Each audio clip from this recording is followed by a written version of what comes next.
লেবাননে গণহত্যা থামিয়ে ইসরায়েল রাষ্ট্র এবার সেখানে গৃহযুদ্ধ শুরু করতে যাচ্ছে।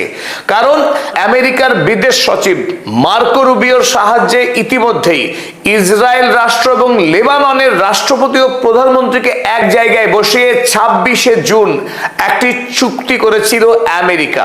আর এই চুক্তির মধ্য দিয়েই ইসরায়েল স্পষ্ট ছক কষেছিল যাতে লেবাননের মাটিতে ভয়ঙ্কর একটা রক্তক্ষয়ী গৃহযুদ্ধ শুরু হয়, যে গৃহযুদ্ধে লেবাননের নানান ধর্মাবলম্বীর মানুষ অর্থাৎ ম্যারোনাইন খ্রিস্টান, সুন্নি মুসলিম, শিয়া মুসলিম তারা নিজেদের মধ্যে খুনোখুনিতে লিপ্ত হয়।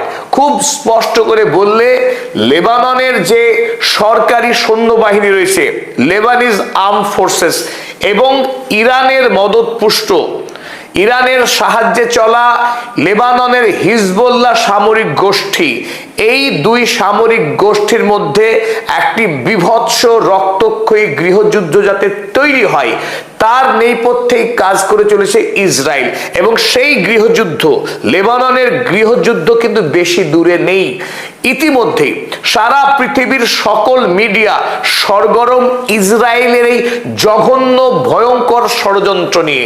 কারণ লেবাননে যখন ইসরায়েল আকাশ থেকে বোমা বর্ষণ করে সাউথ লেবাননের বিস্তীর্ণ অংশ দখল করছিল এবং হাজারে হাজারে নিরীহ লেবানিজ মানুষকে খুন করছিল, ইসরায়েলের এই বিধ্বংসী গণহত্যার কারণে ইউরোপ এবং আমেরিকার একাধিক রাষ্ট্রে মারাত্মক প্রতিবাদ হতে শুরু করে এবং সেই সমস্ত দেশগুলির সরকারকে জনগণ চাপ দিতে শুরু করে ইসরায়েলের সাথে কোনো রকম সামরিক কূটনৈতিক সম্পর্ক রাখা যাবে না।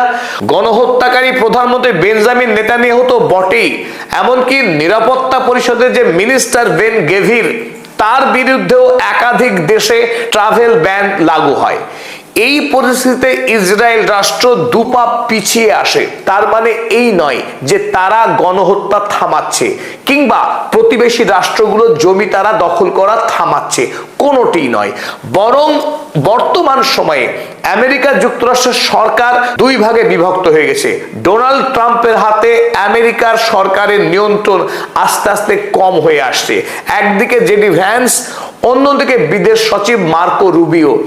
এই মার্কো রুবিও এই মুহূর্তে ইসরায়েলকে হাতে করে মধ্যপ্রাচ্যে নতুন এক ভয়ঙ্কর খেলায় মেতে উঠেছে। ইসরায়েল রাষ্ট্রের গণহত্যা যাতে আগামী দিনে আরো শক্তিশালী হয়, মধ্যপ্রাচ্যে আরো যাতে বেশি করে মানুষ খুন করতে পারে ইসরায়েল, তার জন্য সমস্ত রকম সহযোগিতা করছে এখন মার্কো রুবিও, এই পিশাচ ভয়ঙ্কর মার্কিন বিদেশ সচিব। এই বিদেশ সচিবের নেতৃত্বেই ইসরায়েল এবং লেবাননের পুতুল রাষ্ট্রপতি জোসেফ আউন এবং লেবাননের প্রধানমন্ত্রী নওয়াফ সালাম তাদেরকে একদিকে বসিয়ে অন্যদিকে ইসরায়েলের প্রতিনিধিদের বসিয়ে এমন একটি ডিল স্বাক্ষর করা হয়েছে 26শে জুন, যে ডিলের মধ্যে স্পষ্ট নকশা আঁকা রয়েছে যে আগামী দিনে খুব অল্প সময়ের মধ্যেই লেবাননে একটা বিধ্বংসী রক্তক্ষয়ী গৃহযুদ্ধ শুরু হবে লেবানিজ আর্ম ফোর্সেস এবং হিজবুল্লাহর মধ্যে। ঠিক যেভাবে আমেরিকা 1983 সালে লেবাননের অভ্যন্তরে গৃহযুদ্ধ বাঁধিয়েছিল, যে গৃহযুদ্ধ 1 বছর 2 বছর নয় 18 বছর ধরে চলেছিল, লেবাননের 1.5 লক্ষ মানুষ শহীদ হয়েছিলেন এবং 3 লক্ষ মানুষ চিরতরে পঙ্গু হয়ে যান, 20,000 মানুষ নিখোঁজ হয়ে যান, এমনকি 20 লক্ষ মানুষ ঘর ছাড়া হয়ে যান। এই যে ভয়ঙ্কর মানবিক সংকটের সাক্ষী থেকেছে লেবানন 1983 থেকে 2000 সাল পর্যন্ত, একই ঘটনার পুনরাবৃত্তি হতে যাচ্ছে লেবাননে আবার। আর নেপথ্যে সেই আমেরিকা যুক্তরাষ্ট্র এবং ইসরায়েল। বর্তমান সময়ে মধ্যপ্রাচ্য বারুদের উপরে বসে আছে, আর এই বারুদ নিয়ে খেলা করছে একদিকে ইসরায়েল এবং আমেরিকা, আর মাসুল গুনছে মধ্যপ্রাচ্যের লক্ষ লক্ষ নিরীহ সাধারণ মানুষ। অপরাধ কি? অপরাধ এই যে মধ্যপ্রাচ্যে বিপুল পরিমাণের প্রাকৃতিক সম্পদ রয়েছে এবং এই মধ্যপ্রাচ্য যার হাতে থাকবে সেই বিশ্ব শাসন করবে, বিশ্বের শক্তিশালী নেতা হয়ে উঠবে। আর ইসরায়েল রাষ্ট্রের স্বপ্ন একটাই, এই মধ্যপ্রাচ্যের মুসলিম দেশগুলোকে ধ্বংস করে দিয়ে তার স্বাদের গ্রেটার ইসরায়েল তৈরি করবে। জায়নবাদীদের গ্রেটার ইসরায়েল তৈরির কাজে সাহায্য করছে খ্রিস্টান আমেরিকা। কি অসাধারণ সমীকরণ!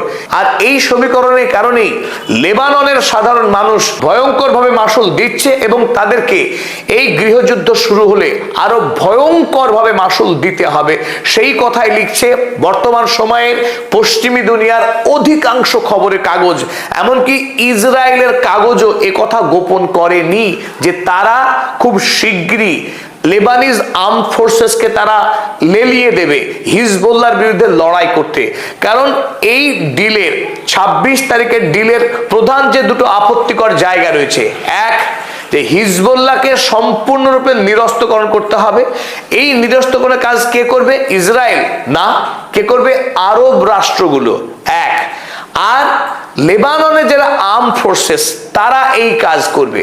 তাহলে যদি মরতে হয়, লেবাননের লোককে মারবে। কাটা দিয়ে কাটা তুলতে চাইছে ইসরায়েল।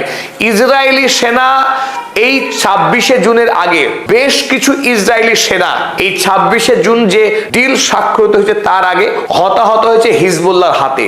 তাই নতুন করে আর ইসরায়েল সরকার চাইছে না তাদের সন্ত্রাসী আইডিএফ সেনারা যাতে হিজবুল্লাহর হাতে খুন হয়। তাই এই মুহূর্তে একদিকে ডাকা হচ্ছে আল সারাকে, সিরিয়ার প্রধান আল সারাকে, যে আল সারা তার সৈন্য দল নিয়ে সরাসরি লেবাননে ঢুকে হিজবুল্লাহকে খুন করুক এবং তাদের সমস্ত অস্ত্রকে ধ্বংস করুক, যাতে হিজবুল্লাহ আগামী দিনে ইসরায়েলের বিরুদ্ধে চোখ তুলে তাকাতে না পারে। কখন? যখন ইসরায়েল লেবাননের সাধারণ মানুষকে খুন করে তাদের জমি বাড়ি সব দখল করে নেবে, তখনও যেন হিজবুল্লাহ কোনো প্রতিরোধ গড়ে তুলতে না পারে। সেই নেশাতেই এখন ইসরায়েল মত্ত হয়ে রয়েছে। খবর ছাপছে গোটা পৃথিবী। চলুন আমরা দেখে নিই। ইসরায়েল হায়ম, ইসরায়েলের একটি কাগজ, তারা লিখছে under the threat of civil war this is Lebanon's balance of power. বুঝুন তাহলে, একটি রাষ্ট্র গণহত্যাকে নির্বিচারে সমর্থন করতে পারে। গাজাতে 80,000 মানুষকে খুন করবার পরেও সাধারণ ইসরায়েলরা উল্লাস করেন, তারা খুব জোর দিয়ে বলেন এই গণহত্যাকে আমি সমর্থন করি। এই মানবতাকে হত্যাকারী রাষ্ট্র তারা বর্তমানে লেবাননে যাতে গৃহযুদ্ধ হয়, সেই গৃহযুদ্ধই ইসরায়েলের ভাগ্যকে উজ্জ্বল করবে। সেই কারণেই এই হায়ম কাগজ লিখছে Lebanon is under the threat of civil war. আর যখন লেবানন সিভিল ওয়ারের থ্রেটে রয়েছে, this is Lebanon's balance of power, আর এতেই লেবাননের পাওয়ারের ব্যালেন্স আসবে না, ইসরায়েলের ভারসাম্য আসবে বলতে চাইছে। আর্ম ফোর্সেস এবং হিজবুল্লাহ যদি লড়াই করে তাহলে নাকি লেবাননের ভারসাম্য তৈরি হবে। চলুন দ্বিতীয়ত দেখুন, দ্য টাইমস অফ ইন্ডিয়া কাগজে লেখা হয়েছে what is the US Israel Lebanon deal. আসলে ইসরায়েল এবং লেবাননের মধ্যে যে চুক্তি হয়েছে আমেরিকার মধ্যস্থতায়, সেই চুক্তির অর্থটা কি? এখানে স্পষ্ট বলা হচ্ছে Hezbollah wants of civil war over disarmament of non state armed groups. সরাসরি হিজবুল্লাহ জানিয়েছে তারা এই চুক্তিকে মানছে না। কারণ এই চুক্তিতে বলা হয়েছে যে লেবাননের মধ্যে যে সামরিক গোষ্ঠী রয়েছে, যে সামরিক শক্তি রাষ্ট্রের নয়, সেই শক্তিকে সম্পূর্ণরূপে নিরস্ত্রীকরণ করা হবে, আর এটা হিজবুল্লাহ কোনো দিনও মানবে না। সুতরাং লেবাননের সৈন্যবাহিনীর সঙ্গে হিজবুল্লাহ গোষ্ঠীর লড়াই অবধারিত। টাইমস অফ ইন্ডিয়ার পরে আমরা দেখুন দ্য ওয়াল স্ট্রিট জার্নাল। আমেরিকার এই ওয়াল স্ট্রিট জার্নাল আমাদেরকে এই ক্ষেত্রে তাকে কিন্তু সাধুবাদ দিতে হবে। সত্য সবার আগে সামনে এনেছিল ওয়াল স্ট্রিট জার্নাল। তারা এই ডিল হওয়ার আগেই বলেছিল যে ইসরায়েল এবং আমেরিকার সরকারের একটা অংশ, বিশেষ করে মার্কো রুবিও, লেবাননে গণহত্যার একটি ছক কষছে। তাই তারা খুব স্পষ্ট করে লিখেছে Lebanon is teetering at the abyss of a new civil war. 1983 সালে যেভাবে আমেরিকা ইসরায়েল লেবাননে গৃহযুদ্ধ বাঁধিয়েছিল, একইভাবে আবারও এই 2026 সালে এসে আরো একটা গৃহযুদ্ধ বাঁধাতে চলেছে লেবাননে। এবার আমরা আপনাদেরকে ইসরায়েলে আরো একটি কাগজ দেখাবো, দ্য টাইমস অফ ইসরায়েল। সেই টাইমস অফ ইসরায়েল লেখা হয়েছে Israel Lebanon deal may entrench stalemate rather than end of war. বরং টাইমস অফ ইসরায়েলও বলছে এই ডিল, যে ডিল স্বাক্ষরিত হয়েছে, তাতে কিন্তু লেবাননের যুদ্ধ বন্ধ হবে না, বরং লেবাননের মধ্যে একটা অচল অবস্থার সৃষ্টি হচ্ছে। Analyst say fear of civil conflict. জায়নবাদী ইসরায়েলের কাগজ তারাই লিখছে যে লেবাননে সিভিল কনফ্লিক্ট অর্থাৎ সিভিল ওয়ার, গৃহযুদ্ধ শুরু হবার সম্ভাবনা রয়েছে, আশঙ্কা রয়েছে। আর এই রকম খবর প্রায় পৃথিবীর প্রথম সারির সকল কাগজে লেখা হয়েছে যে লেবাননকে মাসুল গুনতে হবে, লেবাননে রক্তের গঙ্গা বয়ে যাবে, কারণ ইসরায়েলের স্বার্থ। এখানে আপনারা দেখছেন যে লেবানন এবং ইসরায়েলের মধ্যে যে চুক্তি স্বাক্ষরিত হয়েছে সেই অরিজিনাল চুক্তিপত্র আপনারা কেউ চাইলে পজ করে ডিটেলটা পড়তে পারেন। 14 পয়েন্ট বিশিষ্ট অরিজিনাল যে ডিল, সেই ডিল আপনাদের জন্য এখানে তুলে ধরা হলো। তবে আমরা এই ডিলের মেন কটি পয়েন্ট যেগুলির কারণে লেবাননে গৃহযুদ্ধ শুরু হতে যাচ্ছে সেটা আপনাদের সামনে আমরা তুলে ধরবো খুব সংক্ষেপে। প্রথম 1 নম্বর যে আর্টিকেল রয়েছে এই ডিলে, তা হলো যে রিকগনাইজ, অর্থাৎ Lebanon is recognizing Israel sovereignty and right to exist. এই প্রথমবারের মতো, এর আগে গৃহযুদ্ধ হলেও লেবানন ইসরায়েলকে কোনোদিনও রাষ্ট্র হিসেবে মানেনি, স্বীকৃতি দেয়নি। এই প্রথম 26শে জুনের যে ডিল, তাতে জোসেফ আউন, ম্যারোনাইট খ্রিস্টান লেবাননের রাষ্ট্রপতি, তিনি এই মার্কো রুবিওর ইন্ধনে প্রথমবারের মতো ইসরায়েল রাষ্ট্রের সার্বভৌমত্বকে স্বীকৃতি দিয়েছে এবং এই রাষ্ট্র বহাল তবিয়তে খুন করতে পারে বকলমের সেই কথাই জানিয়েছে। অপরদিকে লেবানন যে রাষ্ট্র সেটা মেনে নেবে ইসরায়েল, সেটা কি বলার অপেক্ষা রাখে? গোটা পৃথিবীর কাছে লেবানন একটি বহু প্রাচীন রাষ্ট্র। 2 নম্বর, conditional withdrawal of Israeli IDF soldiers from southern Lebanon. দক্ষিণ লেবানন থেকে শর্ত সাপেক্ষে এই সন্ত্রাসী আইডিএফ সেনাদেরকে প্রত্যাহার করা হবে জানানো হয়েছে। প্রত্যাহার করা হবে, কিন্তু সেটা অবশ্যই কন্ডিশনাল। তার মানে যে কোনো অজুহাতে আইডিএফ সেনাদেরকে প্রত্যাহার করবে না ইসরায়েল, বরং আরো নতুন এলাকা দখল করবে, তার সুযোগ কিন্তু করে দেওয়া হলো মার্কিন সরকারের পক্ষে। ইসরায়েল এই সুযোগটা নিয়ে নিল। তার অর্থ খানিকটা বকলমে আমেরিকার সৌজন্যে ইসরায়েল দক্ষিণ লেবাননে অনির্দিষ্টকালের জন্য কবজা করে রাখার, দক্ষিণ লেবাননকে কবজা করার একটা অধিকার পেয়ে গেল এই চুক্তির বলে। 4 নম্বর আর্টিকেল দেখুন, disarmament of Hezbollah by LAF and other Arab partners. কি ভয়ঙ্কর কথা! হেজবুল্লাহকে নিরস্ত্রীকরণ করতে হবে, তাদের অস্ত্র কেড়ে নিতে হবে, তাদের যত মাটির নিচে যে টানেল রয়েছে সেই টানেলগুলোকে ধ্বংস করে দিতে হবে, তাদের কাছে যতগুলো মর্টার, লঞ্চার, এমনকি ড্রোন বা মিসাইল রয়েছে সব কিছুকে কেড়ে নিতে হবে, পারলে ধ্বংসও করতে হবে। কে করবে? তো এবার আর আইডিএফ সেনা এসব কাজ করতে আসবে না, করবে লেবানিজ আর্ম ফোর্সেস। লেবাননের যে সৈন্যবাহিনী রয়েছে সেই সৈন্যবাহিনীকে এই কাজ করতে হবে। আর কাকে করতে হবে? আরব দুনিয়ার একাধিক রাষ্ট্র, যার মধ্যে অন্যতম বারবার নাম আসছে সিরিয়ার শাসক আল সারা। ডোনাল্ড ট্রাম্প নিজেও বলছেন তিনি আল সারাকে পাঠিয়ে দেবেন। এইখানে যদি কোনো আরব রাষ্ট্র লেবাননে ঢুকে হিজবুল্লাহর বিরুদ্ধে লড়াই করে, তাহলে আরো একবার মধ্যপ্রাচ্যে ভয়ঙ্কর যুদ্ধ শুরু হবে, কারণ ইরান কাউকে ছেড়ে কথা বলবে না। যদি হিজবুল্লাহকে কোন শক্তি আক্রমণ করার চেষ্টা করে, সে লেবানিজ আর্ম ফোর্সেসই হোক, আল সারা হোক বা যে কোনো রাষ্ট্র, আর খোদ ইসরায়েল হলে তো কথাই নেই, নতুন করে আরো একবার ভয়ঙ্কর একটা যুদ্ধের সাক্ষী থাকতে যাচ্ছে আমরা, এটা বলেই মনে হচ্ছে। কারণ হিজবুল্লাহকে যদি নিরস্ত্রকরণ করার চেষ্টা করে, ইরান চুপ থাকবে না, তার হাতে মিসাইল রয়েছে, সে আক্রমণ করবেই। তাই যদি এই সব ঘটনাগুলো ঘটতে থাকে, তবে লেবাননের সাধারণ মানুষকে বলির পাঠা হতে হবে, কোনো সন্দেহ নেই। 13 নম্বর আর্টিকেল দেখুন, no legal or diplomatic challenge to Israel by Lebanon in any international forums।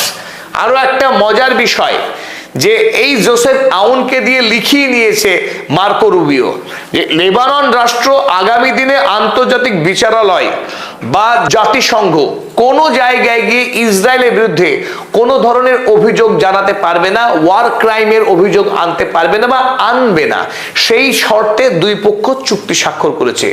তাই একরকম ইসরায়েলের গণহত্যাকে, তার বর্বরতাকে এবং তার নিষ্ঠুরতাকে মার্কিন যুক্তরাষ্ট্র সিলমোহর দিয়ে দিয়েছে, আর ইসরায়েল এই মুহূর্তে খোলা ষাঁড়ের মতো হুঙ্কার দিচ্ছে যে তাকে পৃথিবীর কেউ আটকাতে পারবে না, সে অনন্ত যুদ্ধ করবে এবং মানুষকে খুন করবে, এটাই তার অধিকার। আর এই ডিল যে সর্বনাশা এবং এই ডিলের কারণেই যে লেবাননে গৃহযুদ্ধ শুরু হবে সে তো প্রায় স্পষ্ট।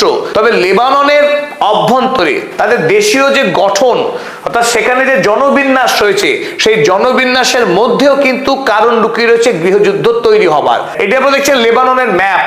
এখানে বিভিন্ন ধর্মীয় গোষ্ঠী, তাদের যে কেমন অনুপাত, কোন অঞ্চলে কোন ধর্মীয় গোষ্ঠী বসবাস করেন তার একটা গ্রাফ এখানে তৈরি করা হয়েছে। লেবাননের মাঝখানে যে লাল রঙের আপনারা বলয় দেখছেন, এই অঞ্চলগুলোতে বসবাস করে ম্যারোনাইট ক্যাথলিক গোষ্ঠীর মানুষ। এই ম্যারোনাইট ক্যাথলিক গোষ্ঠী থেকেই লেবাননের রাষ্ট্রপতি জোসেফ আউন তিনি নির্বাচিত হয়েছেন। যদিও বর্তমানে অধিকাংশ ম্যারোনাইট ক্যাথলিক গোষ্ঠীর মানুষ আমেরিকায় বসবাস করেন বা তাদের দ্বৈত নাগরিকত্ব রয়েছে, খুব অল্প সংখ্যক মানুষ বর্তমানে লেবাননে বসবাস করেন। তারপর আপনারা দেখছেন যে খ্রিস্টান ধর্মাবলম্বীর আরো কিছু গ্রুপ রয়েছেন বিভিন্ন এলাকাতে লেবাননের, যাদের হলুদ রং দিয়ে যাদেরকে চিহ্নিত করা হয়েছে। আর এই ম্যাপের মধ্যে দেখছি যেখানে ব্লু কালার রয়েছে, এই ব্লু কালার যে এরিয়াগুলো রয়েছে বিচ্ছিন্ন বিচ্ছিন্ন ভাবে, এই অঞ্চলগুলিতে সুন্নি মুসলমানরা বসবাস করেন। আর ম্যাপে যে সমস্ত অঞ্চলগুলো গাঢ় সবুজ রঙের, এই এলাকাগুলোতে বাস করেন শিয়া মুসলিম সম্প্রদায়ের মানুষজন। অর্থাৎ গোটা দেশে বিভিন্ন অঞ্চলে ছড়িয়ে রয়েছেন শিয়া, সুন্নি, মুসলিম এবং খ্রিস্টান ধর্মের বিভিন্ন সম্প্রদায়ের মানুষ। ফলে খুব সহজেই আমেরিকা এবং ইসরায়েল যেটা চাইছেন, এই বিভিন্ন ধর্মীয় গোষ্ঠীর মানুষদের মধ্যে ভুল বোঝাবুঝি তৈরি করে দিয়ে নিজেদের সঙ্গে নিজেদের লড়াই করতে শুরু করে। তাই এই গোটা দেশ জুড়ে এই খ্রিস্টান এবং মুসলিমরা যদি নিজেদের মধ্যে লড়তে শুরু করে, তাহলে খুব অল্প সময়ের মধ্যেই বিপুল অঙ্কে লেবানিজ মানুষ খুন হবেন এবং এই খুন করা ইসরায়েলের জন্য কিন্তু অত্যন্ত সহজ একটা কাজ হবে। আবার এই গণহত্যাতে ইসরায়েলের নাম সরাসরি জড়াবে না এবং তাদেরকে বিদেশে গিয়ে কৈফিয়ত দিতে হবে না যে তারা লেবাননের মানুষ খুন করছে। অনায়াসেই তারা দেখাতে পারবেন যে তারা যদি নিজেরা লড়াই করে মরে তাতে ইসরায়েলের কি বা করার আছে। চলুন এবার আমরা দেখে নিই লেবাননের বর্তমানে কত শতাংশ মানুষ আমেরিকার তত্ত্বাবধানে যে ডিল হলো লেবানন সরকারের সঙ্গে ইসরায়েলের, সেই ডিল কত শতাংশ মানুষ সমর্থন করছেন এবং তাদের ধর্মীয় পরিচয় নিরিখে আমরা আপনাদের সামনে তুলে ধরার চেষ্টা করব কত শতাংশ মানুষ এই ডিলটাকে সমর্থন করছেন।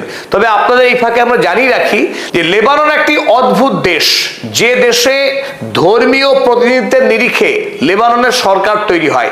এই দেশে রাষ্ট্রপতি, প্রধানমন্ত্রী এবং পার্লামেন্টের স্পিকার একেবারে স্পষ্ট রয়েছেন। দেশের রাষ্ট্রপতি হবেন তিনি ম্যারোনাইট খ্রিস্টান, যিনি প্রধানমন্ত্রী হবেন তিনি সুন্নি মুসলিম হবেন এবং যিনি পার্লামেন্টের স্পিকার হবেন তিনি অবশ্যই শিয়া ধর্মাবলম্বীর মানুষ হবেন। এই অদ্ভুত প্যাটার্ন শুরু হয়েছিল 1990 সালে তাইপ এগ্রিমেন্টের মাধ্যমে, যা আজও বহাল রয়েছে। চলুন এবার আমরা দেখে নিই কোন ধর্মের কত শতাংশ মানুষ এই ডিলটাকে সমর্থন করছেন আর কারা প্রত্যাখ্যান করছেন। যারা এই ডিলকে সমর্থন করছেন এবং যারা করছেন না, তাদের মধ্যেই যুদ্ধ বাঁধার সম্ভাবনা অত্যন্ত প্রবল। প্রথমে আমরা দেখব খ্রিস্টান ধর্মাবলম্বী মানুষ। এই ম্যারোনাইট খ্রিস্টান যাদের প্রধান, 68% মানুষ এই চুক্তিটাকে সমর্থন করছেন। তবে এখানে একটি ইতিহাস রয়েছে। 1983 সাল থেকে 2000 সাল পর্যন্ত লেবাননে যে গৃহযুদ্ধ হয়েছিল, সেই গৃহযুদ্ধে এই ম্যারোনাইট খ্রিস্টান যারা, তারা বরাবর ইসরায়েলকে সমর্থন করেছিল। তাই সেটা নতুন কিছু নয়। আবারও দেখছি আমরা এই ম্যারোনাইট খ্রিস্টান তারা ইসরায়েলের হয়ে, আমেরিকার হয়ে তারা কাজ করছে। যদিও তারা লেবাননে বাস করে, কিন্তু মূলত তারা ইসরায়েল এবং আমেরিকার ভৃত্য। তবে খ্রিস্টানদের মধ্যে আবার 32% মানুষ তারা এই ডিলটাকে একেবারেই সমর্থন করছেন না, যাদের মধ্যে অন্যতম হচ্ছে দ্য লেবানিজ ফোর্সেস এবং ফ্রি প্যাট্রিয়টিক মুভমেন্ট, খ্রিস্টানদের মধ্যে তৈরি হওয়া দুটো রাজনৈতিক দল। অপরদিকে এর সমর্থন করছেন নিশ্চিতভাবেই রাষ্ট্রপতি জোসেফ আউন নিজে এবং একটি রাজনৈতিক দল দ্য কাতাইব পার্টি এবং ম্যারোনাইট খ্রিস্টান। তারা সুন্নি মুসলমানদের মধ্যে যারা এই ডিলটাকে সমর্থন করছেন, তাদের মধ্যে অন্যতম দেশের প্রধানমন্ত্রী নওয়াফ সালাম, যিনি ইন্টারন্যাশনাল কোর্ট অফ জাস্টিসের প্রেসিডেন্ট। প্রেসিডেন্ট ছিলেন। নিঃসন্দেহে তিনি একজন সম্মানীয় ব্যক্তি, তবে তিনি আমেরিকা এবং ইসরায়েলের হয়ে দালালি করছেন এবং ইসরায়েলের স্বার্থেই তিনি কাজ করতে চাইছেন। তো তিনি রয়েছেন এবং তার কিছু শরিক রয়েছে যারা এই চুক্তিকে সমর্থন করছেন। আর শতাংশের নিরিখে সুন্নি মুসলিমদের মধ্যে 52% মানুষ এই ডিলটাকে সমর্থন করছেন। স্বাভাবিকভাবে বড় একটা অংশের মানুষ 48% মানুষ সুন্নি মুসলিমদের মধ্যে এই ডিলের বিরোধিতা করছেন। তার মধ্যে অনেকগুলো দল রয়েছে এবং আমরা দেখবো এবার শিয়া মুসলিম যারা লেবাননের, তারা কি কেউ সমর্থন করছেন? না, শিয়া মুসলিমদের মধ্যে কেউ এই ডিলকে সমর্থন করছেন না, যাদের মধ্যে অন্যতম হলেন লেবাননের পার্লামেন্টের স্পিকার নবী বেরি। তিনি সহ সমস্ত শিয়া মুসলিমরা এই চুক্তিকে পত্রপাঠ ছিঁড়ে ফেলার জন্য এই মুহূর্তে রক্ত গরম করছে। তাই শিয়াদের সঙ্গে যারা এই ডিলকে সমর্থন করছেন তাদের মধ্যে যুদ্ধ বাঁধা সময়ের অপেক্ষা। তাই আমরা যে কথা বলছিলাম, 1983 সালে আমেরিকা এবং ইসরায়েল মিলে লেবাননে ঠিক যেভাবে গৃহযুদ্ধ বাঁধিয়েছিল, একইভাবে নতুন করে গৃহযুদ্ধ শুরু করার সমস্ত দাবার চাল চেলে দিয়েছেন।